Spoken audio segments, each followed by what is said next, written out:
I decided to apply to graduate school, was lucky enough to be accepted here, and Bill and Chris were tolerant of me. In those days, I think they were relative. I was only their second graduate student. Oh, wow. And so they were new faculty. They were pretty new, and they had their system working on YMI Smithii, and Bill told me he just wanted someone in the lab to talk to who was smart, and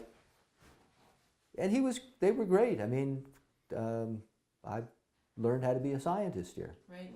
And I think the good thing about education in biology is that Mother Nature is the arbiter of reality. It's reality, and you don't get away, if you're a scientist, you don't get away with nonsense.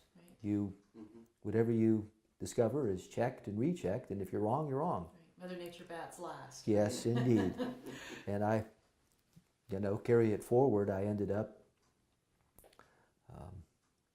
advising very large programs in Indonesia where sometimes you get pronouncements from ministers of health and this, so on and so forth, and I just have to remind people that you can pronounce all you want, but the mosquitoes aren't listening. You've got to intervene and do something. So. Did you start out studying mosquitoes when you came here at the U of O? Well, when I came here, the biology department had a laboratory rotation program, and I was tempted by Graham Hoyle's lab in neurobiology. I think Graham Hoyle has passed away now, but he had a very good program looking at Schistocerca gregaria, desert locusts, and understanding the neurobiology of behavior.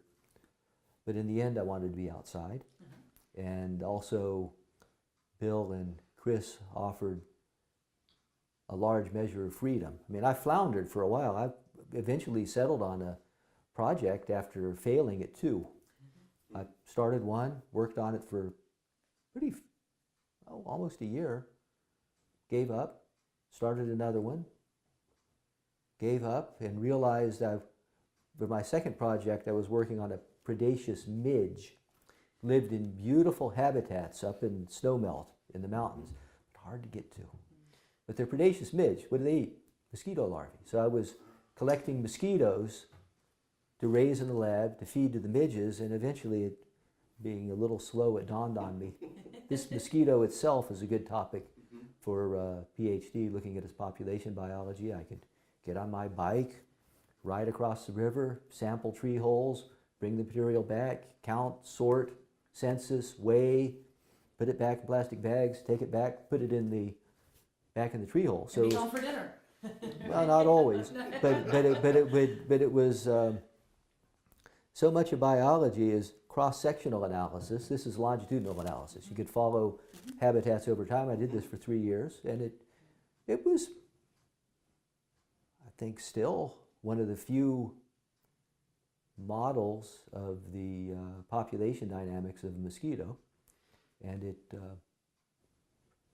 served me well. I've been at CDC for 25 years, and I took the job at CDC on the promise that they kept, that they would send me overseas, because that's what I wanted to do. You're going to work in public health. You've got to be overseas. So I spent 6 years in Kenya doing research on malaria. So not academia, but still research. Came back to CDC, worked there for a while, and then after the tsunami struck Aceh in Indonesia, UNICEF sent a request to CDC asking for help, emergency response for malaria. And I was pre-adapted because it turned out I knew 80% of the language, Malay and Indonesian, about 80% cognate. So I went and managed to raise money for a program in eastern Indonesia where there's much more money that supported part of my salary. By golly, having your own money, freedom.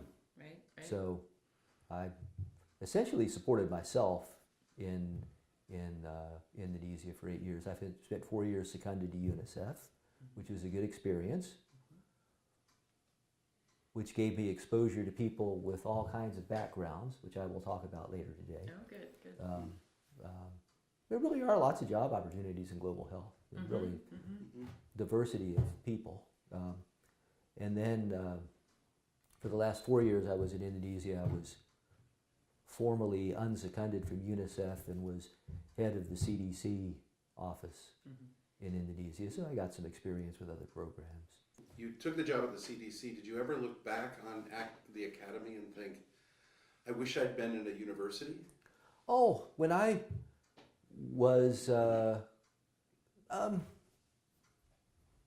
No. Fair enough, right?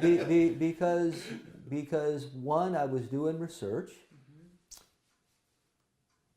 Second, I was based overseas for long periods, which I could not have done if I had been based at a university.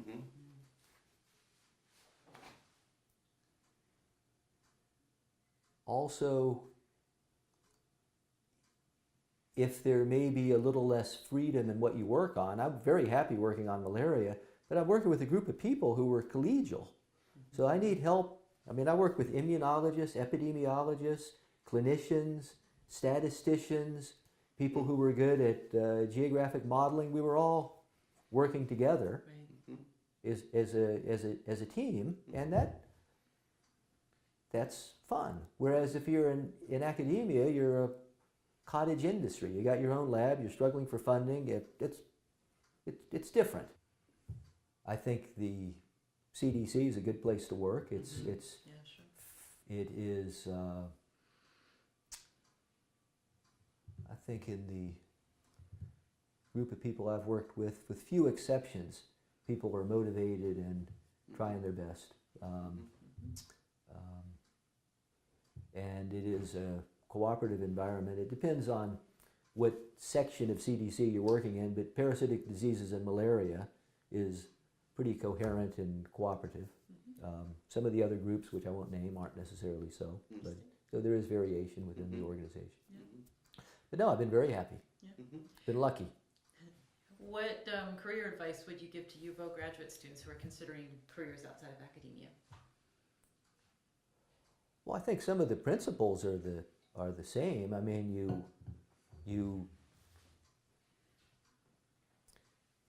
in addition to some type of saleable technical skill, you've got to be able to write plain prose that's understandable.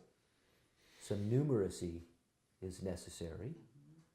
And you be surprised if just the ability to write plain English, how important that is. Be able to communicate, be able to speak clearly, write clearly, can get you a long way in any field. To get into organizations, you need a technical skill of some sort. But once you're accepted, ability to communicate and just think clearly is the important matter. And I think any kind of scientific training is good for this. I think to some extent too, you have to have an understanding of yourself and know what you have an understanding of what you might be good at, because everybody's good at different things, and sometimes we may admire a particular person and project onto ourselves that we're going to be a mathematical modeler or a field biologist, and we may not have the talent for this.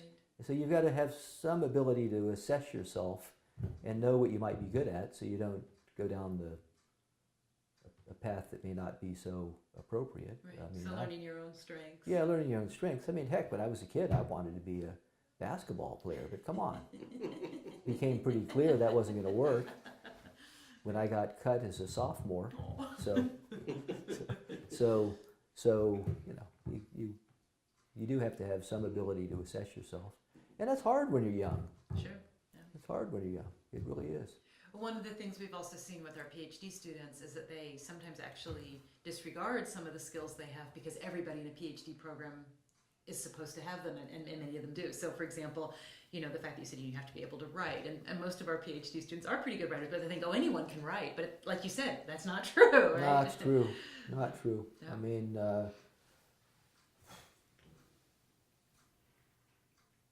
so much of success depends on being able to communicate with others and understand what other people are thinking, Right. and think clearly, logically, and also letting Mother Nature be the arbiter of what's true and what's not. Right. So- Sounds like you were also a bit ahead of the curve in terms of thinking globally. That you know, you Yeah. were someone who acquired another language, and you know, wanted to go work in other countries, and Yeah. that I think is increasingly important. But sounds like when you started your career, you were a little bit. Yeah, I was already. I think if you're talking about global health,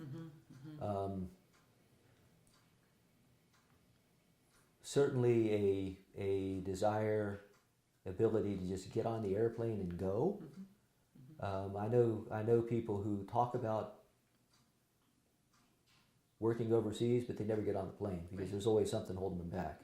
So you've got to be able to get on the plane and go. When I look at folks in my group at CDC, some of them I think were led into this. They were Army brats. I'm an Army brat. My parents took me to Izmir, Turkey in 1958 on a ship Wow. from New York to Izmir. So we spent 2 years in Turkey, first and second grade over there. So I think, and I see this as a characteristic that you have Army brats, ex-Peace Corps volunteers, have a lot of ex-Peace Corps volunteers. And that's a good way to get into the global health arena. Also have a fair number of kids of missionaries. That's another group that we see. So I think that, I don't know, I think some people are maybe more likely to go into this field if they've had exposure when they were young, but it's not necessarily so. There are folks that just decided to join the Peace Corps Right. Sure. and have gone. They're also, I know CDC is right next door to Emory, Right. and Emory has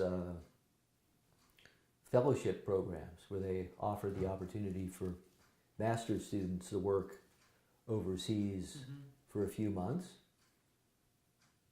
UNICEF has an internship program. I only know this because I worked with them. They have an internship program specifically for people with master's degrees where they can work with UNICEF for a year. Programmatic work. But UNICEF aims to be evidence-based. Sure. So there are internships that are available as well. For these sorts of careers, does basic science, basic biology degrees at the undergraduate and master's level, is that sufficient to sort of make that move to an internship at UNICEF or? I think you need a master's degree typically. Typically. And if you're going to, and if you look at, But does it have to be a health degree or can it be a basic no. science degree? No, it can be. I've in my presentation I tried to think of the background of the people I knew at various organizations working in Indonesia, and I knew a lot of people. I mean, I was well networked. There are a lot of acronyms which I will translate, but you have to be good at acronyms to work in global health. But I think I've got a list of about 20 specialties. I mean, I know people who were engineers, work in sanitation. Right. A lot of the people working in water and sanitation, they're engineers. Yeah. People have backgrounds in business, finance, logistics, the usual medical fields, medical doctors, epidemiologists, nurses, midwives, people with backgrounds in anthropology, communications, well, you'll see the list. Yeah. Mhm. But, Yeah. but But really That's broad. great, yeah. there's So it's a pretty there's a broad. there's a great diversity of Yeah. of of abilities that are needed. I know that if you, there are exceptions. I mean, but if you want at CDC at least, Mhm. because I think it's a problem. My opinion, it's a little bit of a problem in big organizations in that degrees are overvalued. Mm-hmm. But credit, you get in the door with a degree, Right. and then you Rise to the organization rise based depending on your upon your performance. ability. Yeah. Mhm. And degrees don't necessarily reflect ability, but certainly to have to get some kind of leadership position, I guess you would say, where you have a fair degree of autonomy at CDC, Mhm. you're better off having a doctorate of some kind.